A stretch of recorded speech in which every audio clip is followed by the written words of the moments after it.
আসসালামু আলাইকুম বড় বাবু। গত 10 দিনের পাওনা টাকাটা যদি দিতেন, বাসায় চাল ডাল নাই তো চাল ডাল কিনতাম। সারাক্ষণ খালি টাকা আর টাকা। তোদের টাকা নিয়ে আমি কি উদয় হয়ে যাচ্ছি রে? কাজ শেষ হোক একবারে টাকা নিয়ে যাইস। মানে বলছিলাম কি, প্রজেক্ট শেষ হতে তো আরো মাসখানেক লাগবে। এতদিনে তো বাসা সবাই না খেয়ে মারা করবে। যদি এখনই টাকাটা দিতেন খুবই উপকার হতো।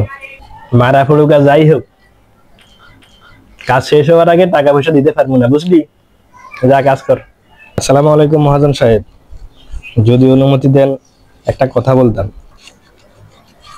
ওয়ালাইকুম সালাম। আরে ইমাম সাহেব যে, বলেন বলেন, কি বলবেন বলেন। আসলে টাকা তো তাদেরকে আজকে হলেও দিতে হবে, 2 দিন পরে হলেও দিতে হবে।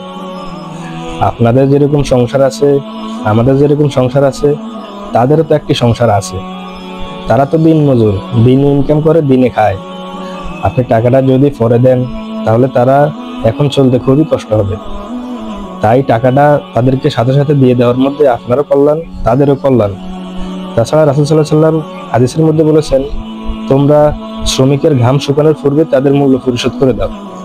ও, আসলে বিষয়টা তো আমি এইভাবে কখনো চিন্তা করিনি। রাসূল সাল্লাল্লাহু আলাইহি ওয়াসাল্লামের হাদিসের মধ্যে আমাদের কল্যাণ রয়েছে। না, আমি বুঝতে পারছি, ঠিক আছে, আজকে তাদের পাওনা সব পরিশোধ করে দিন।